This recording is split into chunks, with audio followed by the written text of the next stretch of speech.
What's up, everyone? Welcome to Ashley Talks Movies. I just finished wrapping up my Sundance Film Festival experience of 2026.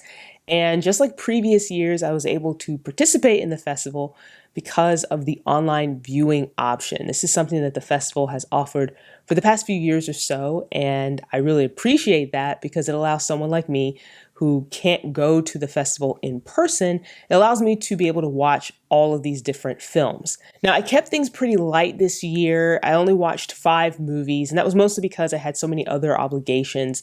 In previous years, I have watched as much as 10 films during the festival, but again, this year I kept things pretty light. And the 5 films that I watched were all different types of films. There were documentaries that I watched a dramedy, and there was even a movie that I watched that ended up being a festival favorite. So for this video, I'm going to break down all the movies that I watched and share some really quick reviews about those movies. But before I do, if you would like to support the channel, there are a couple of ways you can do that. One, the main way is to subscribe. I would really appreciate that. Also, join the discussion, jump into the comments and share your thoughts about any of the movies I discussed in the video. And if you happen to have participated in Sundance this year, share which movies that you watched and what you thought about them. Now, as I already mentioned, I kept things pretty light this year just because I had so many other things going on, but I did manage to watch 5 movies, and they're all different types of movies. And some of them I really enjoyed, and some of them left me a little underwhelmed. But either way, I had a great time being able to watch all of these different types of movies, especially because some of these movies might not be coming out to theaters anytime soon. Now, we'll start with the first movie that I watched, which was called Rock Springs. Now, this is a horror movie that deals with a lot of different themes, mostly grief, loss, and trauma. Now, what was really interesting about this movie is that the director took inspiration from a true story about the massacre of Chinese miners back in 1885 to help tell the story about this modern family that's dealing with grief and loss and generational trauma. Now, you have this family that moves to this town called Rock Springs, and they begin to discover that this town has a very dark history, and there's this presence, creature, ghost, sort of in the woods. And there's some really interesting visuals that are happening with this movie, especially when it's taking place in the woods. But when it comes to the story felt really disjointed, and it felt like it wasn't quite sure what story it was trying to tell. I did appreciate that it was, weaving like some historical things into it, themes about loss and generational trauma and racism and discrimination. And it was also weaving in, Chinese spirituality, because this family, there's an Asian family that's at the center of this story. And this movie had a lot of different moving parts, but it just didn't feel like it all came together. And you had a really interesting cast here: Kelly Marie Tran, Benedict Wong, and this movie had some genuinely, horrifying moments, although there were a couple of moments I think made me question whether the horrific things I was seeing were serving an actual purpose and trying to say something, or if they were simply there for shock value. Yeah, I liked some of this movie, but overall, it was just kind of a disappointment. Next up was a movie I was really looking forward to, mostly because of the cast. It's a movie called Carousel, and it stars Chris Pine and Jenny Slate. And this movie is a romantic dramedy about a small town doctor played by Chris Pine, who's dealing with, recent divorce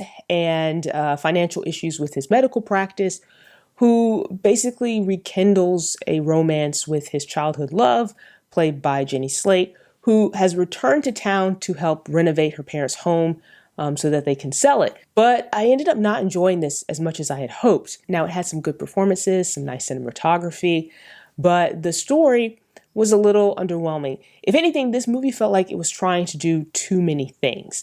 At the center of it, you have this love story between Chris Pine's character and Jenny Slate's character, and that was really interesting. But then there's a point in the movie where the story starts to pivot, and it starts to focus on some of the other characters, surrounding characters, and that's not necessarily a problem, but it did feel like it didn't know how to balance the different storylines.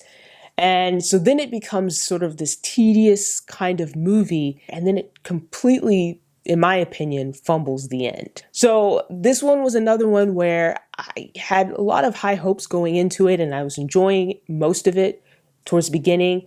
And then my interest started to fizzle out, which is unfortunate because I think there are some really nice elements in this movie. Again, the performances, Chris Pine and Jenny Slate are great together. They have some amazing chemistry, and the movie looks really good. But yeah, the story was probably the weakest part. Now, out of the 5 movies that I watched this year, 2 of them were documentaries, and they were very different types of documentaries. The first was Public Access, which is a movie that kind of chronicles the rise of public access television in New York City. You know, all these different people were creating shows and different kinds of entertainment for people across all backgrounds, and we're really pushing the boundaries of what could be created. And of course, like most good things, it had to come to an end because you had some people creating things that led to regulation and scrutiny and backlash. So then you start having more restrictions on what could be shown and what couldn't be shown. And then it just starts to unravel from there. The documentary is told through archive footage, and you don't really get any talking heads, which was kind of fascinating because it kind of forces you to focus just on what you're seeing from the past. And it is kind of interesting when you think about what was happening back then with people creating different kinds of programming to what happens now with people creating programming on platforms like YouTube, and how it allows different people to create different content, so to speak. I really did enjoy this documentary, but there were a couple of times where it started to feel repetitive. And I was wondering if it was because maybe the focus of the documentary, just there wasn't enough story there to really flesh out for a full feature-length film. But either way, I think if you're at all interested in the history of public access television in New York City, or if you're at all interested in seeing sort of the early days of programming by people with very little restrictions and boundaries, this is a really good watch. The other documentary I watched was called Jane Elliott Against the World. And this was a really fascinating documentary, and I really enjoyed this one a lot. The documentary is about Jane Elliott, who was an Iowa school teacher who gained national attention because of an experiment she conducted with her all-white class in order to teach them about discrimination. And from there, other people would copy this experiment that she did. She would go around the country speaking about racism and discrimination. And, the movie follows not only her childhood, her time as an Iowa school teacher, but also the present day with her, still, fighting against discrimination and oppression and racism. And she is a very polarizing figure, but also a very fascinating figure. And I knew a little bit about Jane Elliott before watching this documentary, but I learned so much from this documentary. And again, it packs so much in. I mean, this movie is about, I think, 90 something minutes, and it goes by really quickly, even though it covers a ton of ground. And I think it's one of those movies that really speaks to the current climate and how we're still dealing with racism and discrimination, and people have a lot of things to say about race. And so this movie did feel very timely in that regard. I really enjoyed this documentary. I thought it was very well made, and it did a really great job of capturing a very fascinating figure. Now, the last movie I watched was called Josephine, and it ended up taking 2 of the top prizes at the Sundance Film Festival, and it's really easy to see why.